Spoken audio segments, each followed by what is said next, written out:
Welcome to the Vivify Humanity podcast. My name is Jeff Jones, I'm Joseph Howard.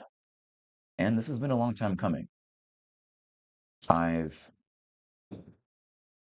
been wanting to share everything that I've gathered over the years, to share more about myself, to really put my heart on the altar, and to really to be seen by all of you. I assume that most of you tuning in see me teach yoga, have been in one of my yoga classes or breathwork class, and thank you. Thank you for your support. There's a lot that goes on behind the scenes. A lot of time spent alone on both of our parts, doing the work, generating, cultivating just a personal understanding. And well, I like to think and say that I've had the benefit of living a bit differently from others. My life has looked different just having spent time alone.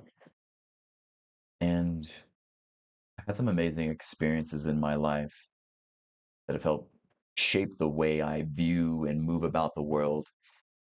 And I want to bring this to you. So I'm very excited. This is episode 0, our first one. Today marks the end of the Kali Yuga. In 2 days from now, I turn 36, ending a 9-year cycle. A lot's changing. We're all constantly changing. And I speak for both of us when I say that we're excited to step in and to immerse ourselves in change here. And that's really what we intend to bring to the podcast. Just everything, wins, challenges, what's on our heart, what we believe in, a willingness to speak of where we're at right now and to be vulnerable and to also have a change of heart later on. Maybe episode 50, we feel differently about something, and we'll be totally transparent with that as we continue to grow and allow for that in front of all of you. Okay, my name is Jeff Jones. I've been teaching for about 12 years now, practicing yoga for 13 years. I started with Bikram yoga, and hot yoga was a last resort thing for me. I, when I was 20, I was having a lot of sciatic pain. I didn't know what that was. I had injured my hamstring before in track and field. I've always been in athletics. I've been athletic. And so I thought, another hamstring thing, I'm going to lay off the leg. 6 months turned into a weak leg, turned into way more back pain. Nothing was working. Doctors would only prescribe me something. And I was paying out of pocket for physical therapy. And it just came to me, why don't I try yoga? They're just having me stretch. I was living in Stockton, California at the time. Shout outs 209. And not too far from where I lived, there was a Bikram studio. And that's what set everything off. And there's so much that is within that has come from that. And that'll slowly be shared. I could do an entire podcast of just talking about all of that. I'm very excited to share this journey. And it's just as they say, body, mind, spirit. I attain or gather tools, and it feels like I repeat the process. Body, mind, spirit, over and over again, and expanding and contracting. And it's been beautiful. It's brought a lot of beauty into my life, or just helped me to recognize beauty within me and outside of me. I feel alive because of the challenges that I've had and my time spent in growing and encouraging growth through yoga and breath work, meditation, and working with men and women. So much more to go into, but I'd like to hear more about you, Joseph. Well, I entered my journey through the pain of challenge as well, this yoga journey. I also came into yoga as in a pinched disc, a pinched nerve from a compressed disc, and I needed to change the lifestyle. And a lot of the challenges I was facing seemed unsolvable. Uh, just not necessarily physical, but these mental challenges that I was experiencing, I never thought that they could be solved or be remedied or soothed through a practice of physicality. I always was a very physical person, used my body and um, grounding, hiking, mountain biking. But it's through the yoga practice that I realized that this physical body has a deep connection with the mind.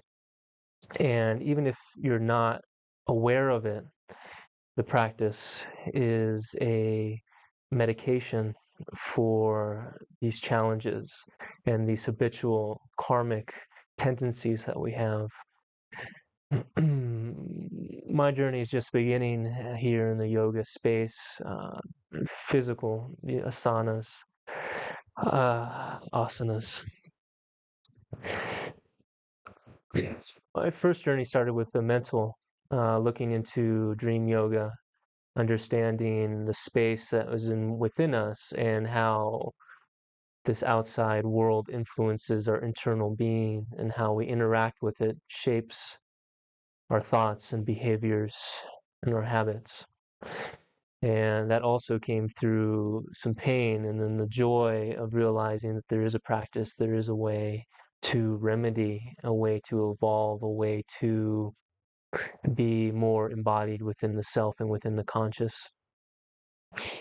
And here now, I take the opportunity to bring that to somebody else, to anybody who's willing to listen, to anybody who's willing to challenge themselves, to put themselves through the paces and to find a practice that fits them and their integrity, their own values.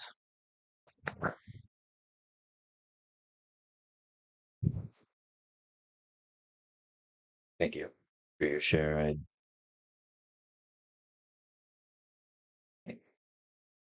While this is our first recording, we've we've sat down and spoken a few times now, and even here, just hearing you go from physical, mental, spiritual, just this understanding that the journeys can be similar, and I can learn a lot. I learn a lot from you. Um, well, jumping really straight into it, you mentioned facing death practices last time we got together, and while I'm very familiar with those practices,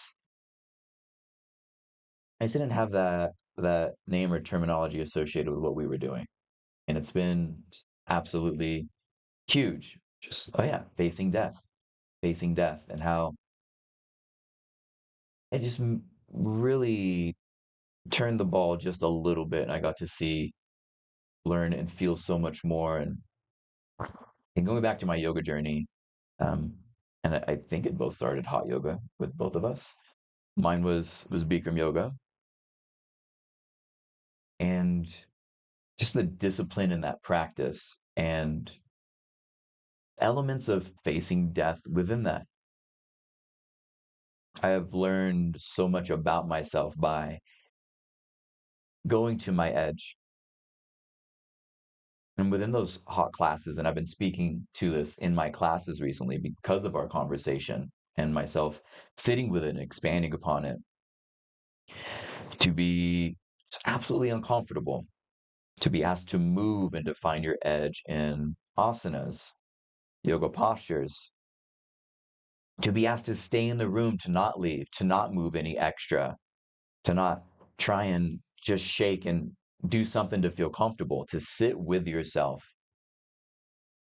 There comes a moment where you have to go within. And it's been beautiful to recognize that and share that with my students that everything that you need, you already have. Sometimes you need an experience to just get you to have to look inward. Like, I think first curse word of the podcast, fuck, I gotta do something. Like, reaching outside of me is not working. To just be there, to be in breath, and in those classes, you have to breathe. You have to breathe. You're uncomfortable, it's hot, it's humid. We have you moving, you must breathe. And to turn inward, to come face to face with some things that you're uncomfortable with, and then to just come out with gold, just absolute beauty. So I've enjoyed our discussions, and I hope the same for you, that by just listening to us, I'm an avid podcast listener, and just hearing others discuss things, it gets the ball rolling for myself, and I've always been good at reflecting. Spent a lot of time alone, thinking about my life, empathizing with the lives of others, and so I'm getting this benefit sharing space with you, and I hope that you will all get the same. And while being introspective, taking a look at myself, turning inward comes naturally to me, you may have to dive into some practices. And again, I find that in hot yoga. Be still, be quiet. We work you kind of hard to get you to breathe, and you coming back to your breath, everything just starts to blossom from there. But if you're okay with it, Joseph, may I ask you, what is there a practice that immediately comes to mind that would help someone to be introspective? Is that journaling, thinking about past experiences, speaking to someone about past experiences? Values, man. Your values are so important. Um, and recognizing most people don't necessarily recognize their values and what they're putting value on, what are they putting their effort towards. So I invite people to journal here, say, what are my values? If you have a family, maybe be that family, maybe to be a provider, it may be to be someone who is loving and caring. You may value a sports team. And you see these things and you see how much time and how much effort. And if you can streamline that time and streamline that effort and see what your return on your investment of that time and effort is. Uh, Many people look outside of themselves for their values. We have a Mm. good opportunity to say, these are other people's values. I want to attract something, so I'm going to live out those values. I think introspection has a lot to do with what you can perceive yourself doing. What am I doing every day? Where am I putting effort? What effort is going to waste? What effort is getting the best outcome, either for myself, let's say, for example, if you wanted to have stability and clarity of mind, it's through meditation. I value my stability, I value my clarity. The practice is meditation. Now,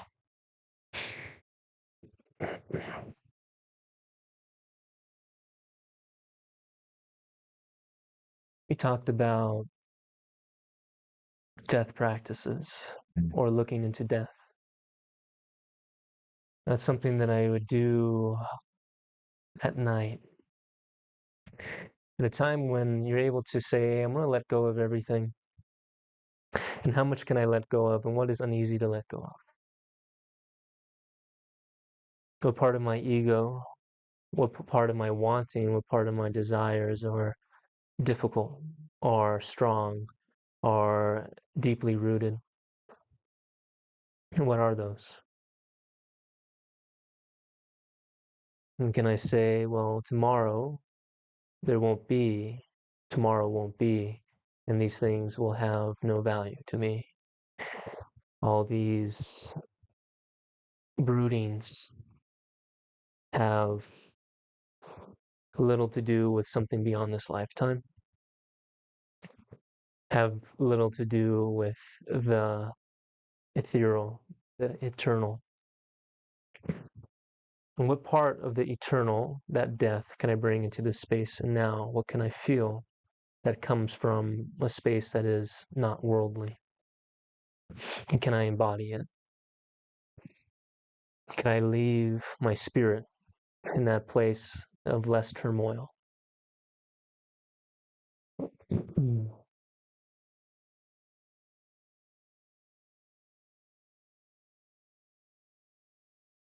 You know, I find it difficult sometimes to talk about values because it's individual, and that individual value will determine your journey. I value my health.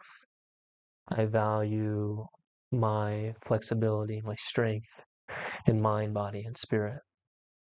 So there's certain things that I'm going to do to give value to those things, practices I'm going to partake of to store away that gold that we talk about. Again, coming back to the death practices is an opportunity to let go of those things that we're attached to. Can I put myself with 100% effort into these things and not be attached to them? I think a lot of self-compassion has to rise through that. To say that mistakes is just learning, Mhm. and that any kind of turmoil is part of the process. And it's in this present moment that we can be our best selves. And it's to recognize any time that we are putting value to things that are distractions, that are take away from the attention of our larger goals, our larger passions. Um, Here in this podcast, one of those passions, one of those goals is to give the practices, to share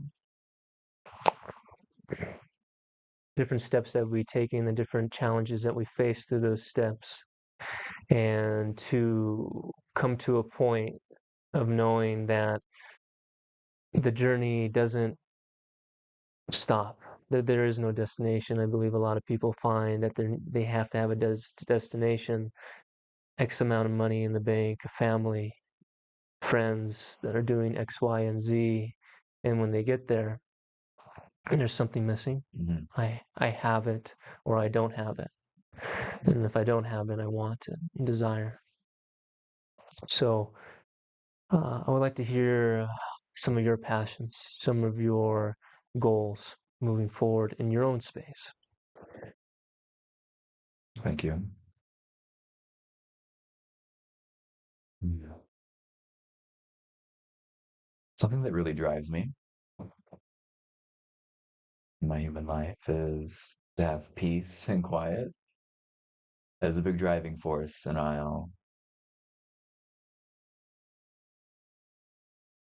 know that I need that to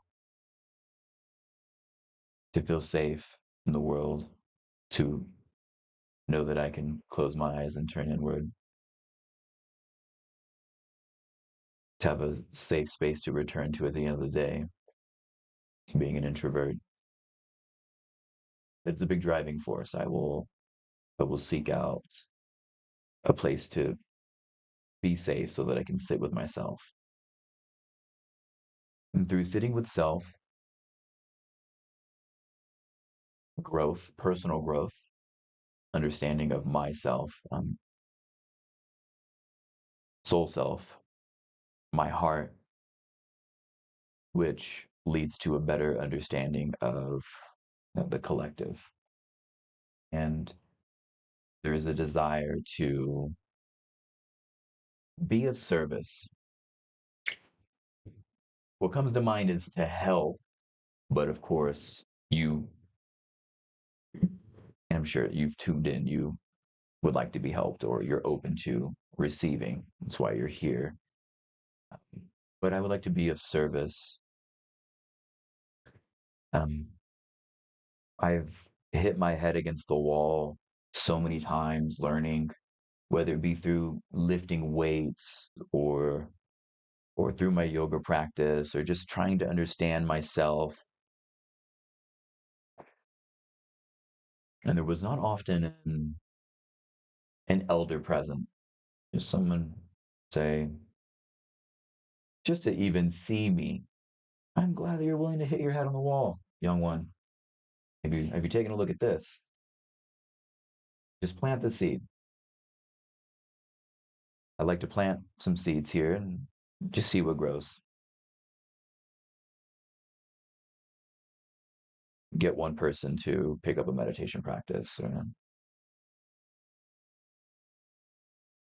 to pick up a yoga practice and to really meet someone on their journey, whether it be, again, more physical or you're in a mental introspection or you're in a spiritual stage, just to give you some tools. I don't know if I want to make it easier on you. I don't know if I can, but just to be just to be of service. Yes, I want to be of service. And I've been given this gift of living my life and being, I guess, detached from certain aspects of life that are prevalent in most. And I want to share what I have found, the gifts I've come across, and I want to share. I want to share. I don't want to hold this for just my own self or my own personal gain and ascension. I would like to share with you. Yeah, I definitely see that that's where I find my power, as you as well, as coming to a space where you can offer and give. I think there's not much of that, of any substantial value happening, um, where we can really take and use information that we receive. Most of the information that we receive is very fleeting, or it drives us in a direction that is leads more into ignorance or aversion towards the soul self, Mhm. coming into introspection. Who am I? What am I here for? What can I do? How can I be of service? And I believe that humanity starts with the individual. What I mean by that is we can find compassion, peace, and love only through the individual, loving ourselves, having compassion for ourselves, Mhm. feeling those things. You know, a lot of my practice right now is what is love? What is that emotion? What is that feeling that is unconditional, without condition? So I invite people to find their unconditionals, unconditional joy, unconditional peace, unconditional surrender. That no matter what situation that you're in, can you find the space? Can you be within that space? And once you find it, bring in those more enlightened positive qualities of joy, of love, of happiness. I think that's something that it can be easily neglected Mhm. through distraction. And through that, we can give to others those emotions. Comparison is is not perfection. We compare saying that, hey, this person is doing X, Y, and Z, so he must not be on the right path. Uh, Even to yourself, pride. And pride can come into different sides of the coin here. Pride that I'm not worthy, and pride that else isn't worthy as I am. And start to come into humility as an antidote for that pride. And that's the connection. Jealousy.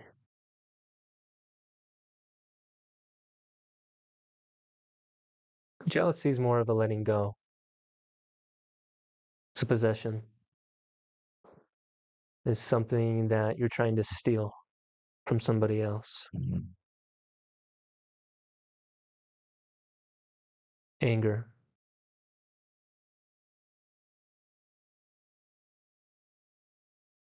It's more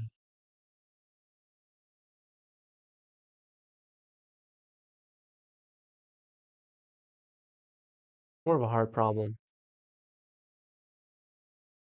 Can you come back into space where that anger stemmed from?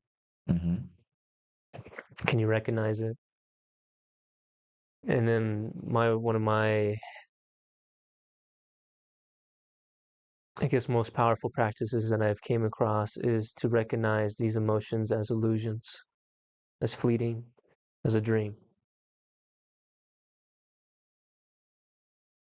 and that these things don't have power over you, and that you have power over them, that you created them through habit.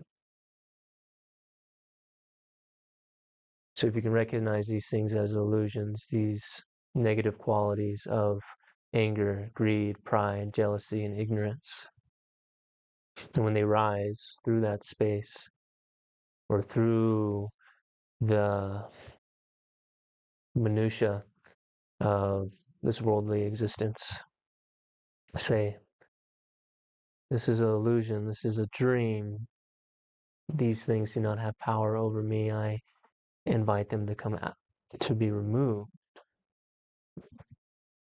So it's just simple practices like this, and hopefully more succinct ones that I hope to give to others and have an opportunity to give for others. It's very difficult just through a yoga practice or teaching a yoga practice Mhm. to come to the individual and say, I want to give you this. This is something that you might take.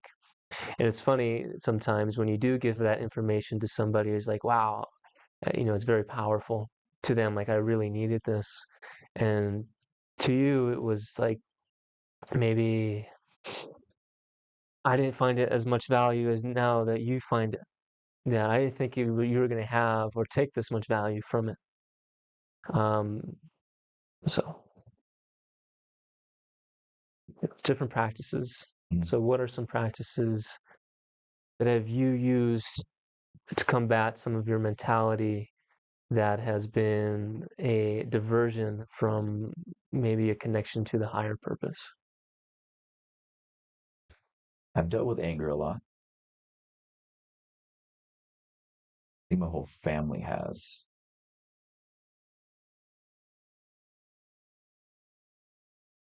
Anger is something I've worked with a lot. I almost feel like it runs through my blood. It's like there's just this generational anger inside of me. And that really brings me back to the beginning of my journey.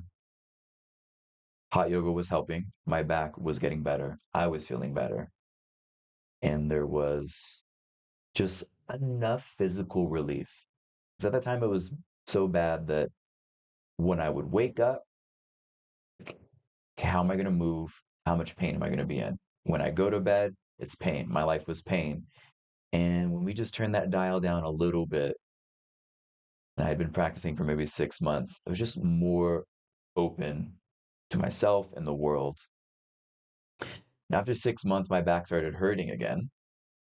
And months before, I had purchased this book, I believe it's called Psychosomatic Disorders by Dr. John Sarno. I grabbed the book. I read about 3 or 4 pages. at that time, it was a good 2 weeks where I was either standing or laying, nothing in between. I got out of bed and I squat down. I've done that in 2 weeks. And it was like, whoa, I can make choice. I can choose. I can choose to, like you said, really immerse myself in this illusion or choose to look outside of it, to recognize or be open to something outside of this illusion and to ground myself in present moment. It didn't show up like that in the moment, but I recognize that this is me. This is me. I'm taking part in this. So recognizing that part in this, and I have this gift of choice. We all do. And for the next few weeks, I and this is not a recommendation, and I'm very honest and being transparent. I living in California had a medical marijuana card. So I was using marijuana at the time. Each night I would take some and I would just sit with myself. I would just sit there and I actually feel really good about it. I'm a 21-year-old young guy with no guidance from anyone. And I'm just sitting with myself, looking at myself. Okay, this makes me angry. This also makes me angry. Those experiences are similar. And I was finally at a place in my life where I can take a look at everything, allow myself to feel it, and then go deeper down the rabbit hole and being introspective. And I have this capacity to feel. I can imagine a place, I can think of something, or I can go into my past and allow myself to feel it. I can put myself in your shoes, being an empath, and feel.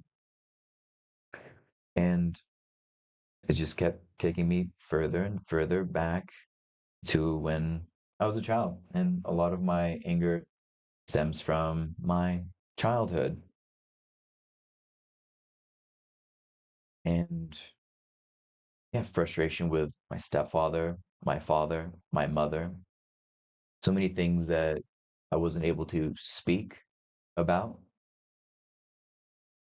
And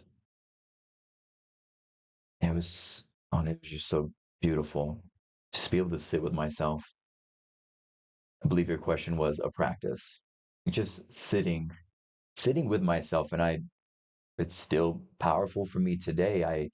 I sit and meditate. And in that same room, living with my grandmother in Stockton, California, bless her. Um,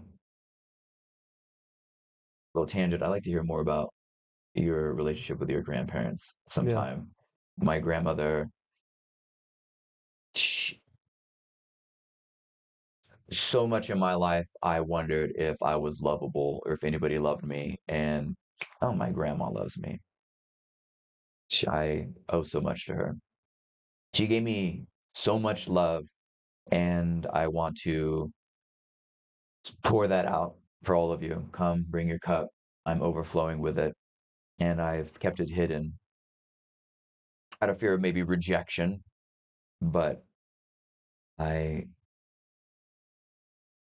I've been able to traverse a lot of life because of her love and knowing that I am loved.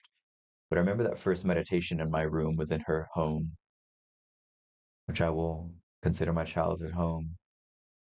I meditated for like 5 minutes maybe, and I got pissed. I was like, I'm thinking the whole time, this isn't working. And I didn't meditate for maybe another year. And that happens now. I meditate and I just sit with myself and things just come and go. And I've noticed whenever I fight, like, don't do this or don't do that. Just like, oh, don't? Okay, I'm gonna come in, I'm gonna creep in a little harder. I'm gonna get my hands on you and mess with you. It's like, okay, these thoughts are gonna flow through and they're okay. Some of these are frustrating. Some of these are negative towards myself. And I'm hurting myself with some of these thoughts and just let them kind of go. Keep coming back to breath. Then all of a sudden whoa, I've just like gone to a different layer, something else, sitting with myself, you sitting with yourself and allowing yourself to observe or witness however you're showing up, whatever thoughts are present, it's okay. Sit with yourself. It was definitely the foundation of the practice. I know that we both have done that before we even knew that was the practice. Mhm. I invite anybody who's having a hard time with that, saying, "Hey, I can't meditate. This isn't for me." Exhaust yourself first. Go out, run, hike, do something that immerses yourself in activity so the thoughts start to naturally come to a slower pace. And then within that slower pace, sit with yourself. See all the things that have no reason to be there in that moment, out in the forest or in a park. Mm. All the places that you go, all the places that you bring with you, all the past experiences that you harbor in you that have no purpose here. And see some of those experiences or recognize that some of those experiences are only here or are only hurting you, only holding you back. There'll be some experiences that will bring just the utmost joy, Mm. the utmost happiness, things that you've forgotten. Um, for me, it's acts of kindness of others, um, and to recognize those things as gifts. This person did not need to do that for me. Mm. Um, in a lot of ways, that will nourish your ability or your willingness to give that to others unconditionally, without expectation.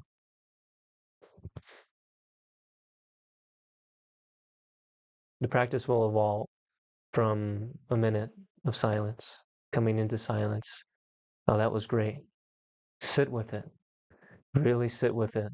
A lot of times I notice myself coming out of it. Um, I have to do something. There's a priority.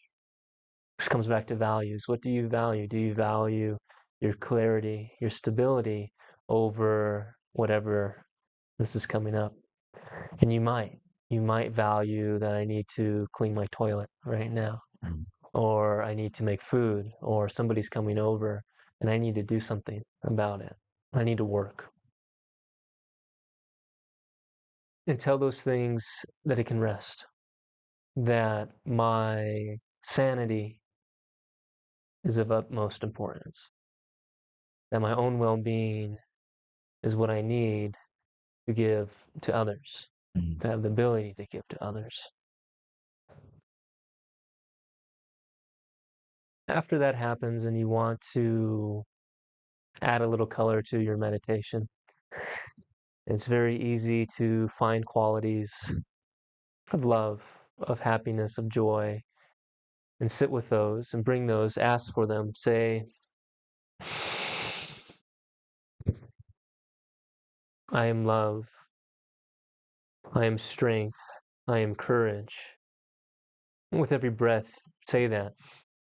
Every exhale, I am love. And really feel what it means to be that emotion, that quality, and how much can you bring, how much can you manifest that into your own self. And when you open your eyes again, watch all that disappear. That's the habit of your daily life. So I could say that one of the goals of the practice, if there really is goals of the practice, is to embody these more enlightened qualities, to bring them into daily life. It's very easy to just say at a point to bring these into meditation. Do them habitually. So you're expressing them through the existence of you, whatever those qualities may be. Once you establish yourself in that, sit with those qualities of anger, greed. Where do those come from? Who's saying them? What does it look like from the outside? Is that somebody who I want to be? Is that somebody who I want to embody? No. Then why do I do it? What are my wants and desires? What do I value? What are my values that are bringing me to that greed? I value money. I value uh, uh, transitional pleasures, things that come and go. Do I value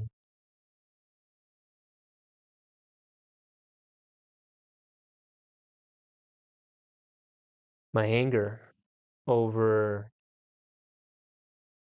other people's well-being, Mhm. my own well-being? And you have to recognize if you do or don't. So that's another practice. Yeah, that's anger is an interesting one because we're all allowed to get away with it, and you're not allowed to be sad or to be crying or depressed because you're not going to be able to work and make money for yourself or for somebody else. But with anger, you can get the job done, and there's jobs that need to get done. You need to get your job done. So I see, I see anger showing up everywhere. I mean, just driving, anger fueled, and We're a culture of anger. yeah, All our movies are about anger. The war hero is mhm. the archetype. Yes, it makes you feel strong. And I have only, I've had this visualization, this image of using anger because it does feel powerful. It's this massive jolt, but I liken it to having this massive fire, but it's like burning tires within my body. These toxic fumes. There's another way to channel your energy. And it's okay if you're angry. I want to be very clear about that. If whatever thoughts you may have, whatever you've done in the past, any actions you've taken, again, it is through all of my challenges and suffering that I have come so much closer to the light and closer to love. Like I went through anger to discover love for myself and maybe the child version of myself. And loving myself is, again, starts with the individual. You are me, living a different experience, but this ability to love myself, I can better love and understand you and getting to understand my emotions, not being attached to them. I can better put myself in your shoes. Try not to label yourself as bad or if there's anything wrong, if you're habitually having thoughts or visions or you're imagining yourself. I know we've all done this. What it would have looked like if I just stepped out of my car and beat that dude up on the 15. Like what I would have done to him. It's okay. There's nothing wrong with you. And yeah, I would consider myself bad seeing how anger was used in my home um, with my parents. And I would feel it coming up and I would just shove it down deeper every single time because I believed that it would only hurt someone, that I would hurt someone, and that I could hurt someone, that I must be bad. And it's not the case. And again, sitting with myself and this freedom to express and be with my anger really showed up when I started working with embodied masculine. And one of my teachers, Amir, working with groups of men who had this fire and to be seen with it, to be held with it, and to, with my first experiences in my mid 30s, to have all this anger come up and to be in community, to feel safe with it and slowly temper it and be able to wield it. And this is something I because I'm more closely related to anger. Um, and I've met many other men who feel some shame around what they hold within them. Um, I incorporated in practice here. Um, this recording studio in building owned by Pi Sciences, and that is where I hold my men's practice, Vivify men's practice every Monday, 6:30. We're here, we're working on this stuff, and yeah, to just sit with, to be given tools to go through practices, to do it in community, and to be around others that are walking the path as well. And we are of different age. I would say there's a gap there in age. It's still just a man in practice. I learned so much. And that is what we gather for, to turn inward, recognize the true teacher that resides within all of us, to through practice find ourselves in brotherhood. There's a lot of respect that shows up when I see another man walking the path, however you decide to walk it, that you're willing to face yourself, to face death, to like be in breath practice with someone. Like, man, did you get dizzy? Were you seeing stars? You almost passed out? Like, yeah, I went there too. Like, we going somewhere together, and I respect that, and it helps build community. That's something I'm offering outside of this podcast, and I try to weave it into the yoga classes.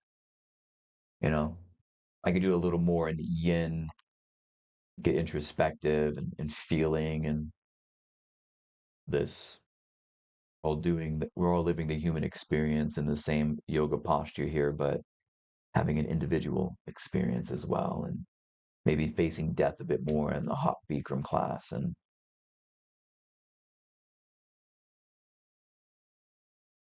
are you open to sharing your time teaching? I know we've done some stuff together, sound bath.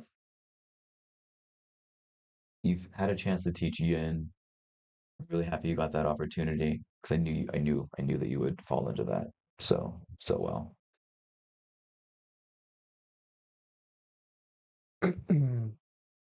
Through teaching the yoga practice, I found that there's something missing, that there's a integration process that can't be done through a simple vinyasa practice or even a 26 and 2. It can happen on an individual basis, that this person may recognize the experiences that are being given to them or they're partaking in.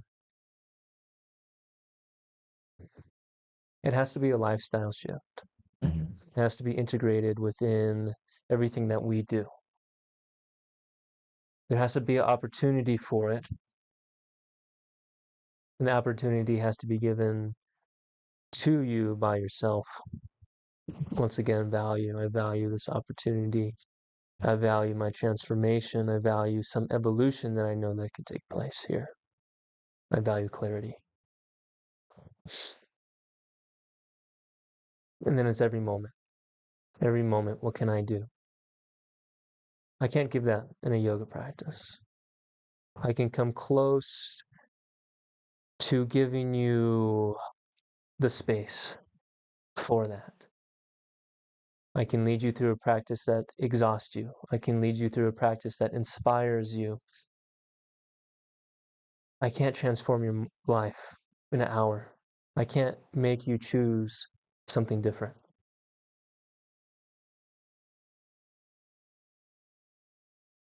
I don't feel that I'm allowed to. Mhm. That wasn't part of the assignment. You didn't sign your name on the waiver for me to change your perspective completely and utterly.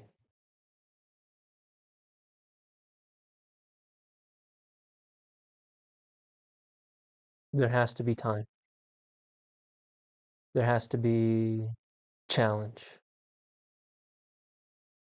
And then to face that challenge and the teacher to know that you face that challenge and that you're giving yourself to the practice of becoming you, the best version of you, even through your neglection of that, even through the failure, the misgivings,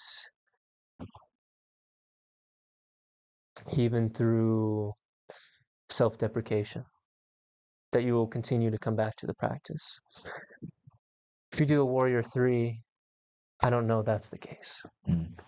I know that's the case if you show up again to yourself, and you know that's the case. Where's the community within the individual? It's not there yet.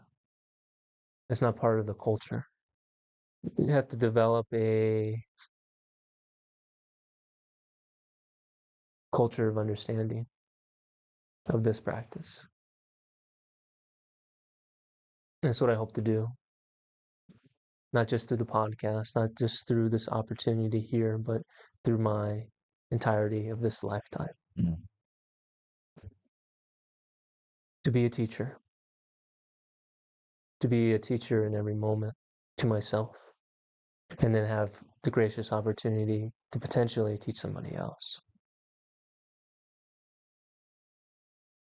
I've also felt a little limited within the yoga room sometimes, where I'd like to offer a bit more. Sometimes there isn't the space for it. Um, and yes, I hope that through the podcast we're able to bring some clarity to practices, what we practice, what's offered out there, and I I also hope that we can make some time as the weather gets better here in Utah to have others, both men and women, to kind of join us outside for practice. And that'll be, fleshed out, decided at a later date, but I hope that that's something that we can do to bring community together and get people together in nature and offer some practice, a little bit of movement, some breath work, bring some snacks, a lot of snacks. I like snacks. So bring some snacks for me. We'll have some fun outside. I hope that's something you're open to. Yeah, absolutely. I very much look forward to that. I'm a little more of a cave dweller, and Joseph's willing to go outside and do stuff outside. So we can lead some great practices out there. I'll let him, guide us up whatever hills or mountains he'll have us walk up. But very much looking forward to that. This has been great. It's been a great episode 0. Um, as we move forward, I mean, I'm new to this. Joseph's new to this, and some of you may have some insight into video, audio. You may have some questions you'd like us to answer. Please leave some comments down below. Um, like and subscribe. That all helps to bring awareness to just practice to the offerings that we're providing. Yes, if you have any guidance on even just YouTube, making thumbnails, getting a nice banner, um, anything, I'm open to hearing your feedback, whether that be through comments or you catch me, Joseph, at one of the studios that we teach at. It would be greatly appreciated. And we look forward to bringing you many more episodes, many more of us in discussion and bringing both men and women onto the pod for a discussion with them as well.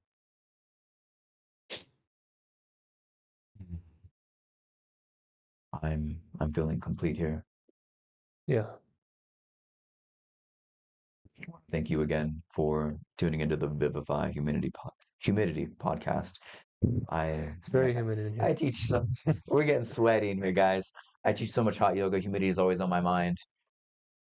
40% or die. That's what they say. That they don't. But It's 63% now. That's what we're at I mean, now. some studios are a little wild.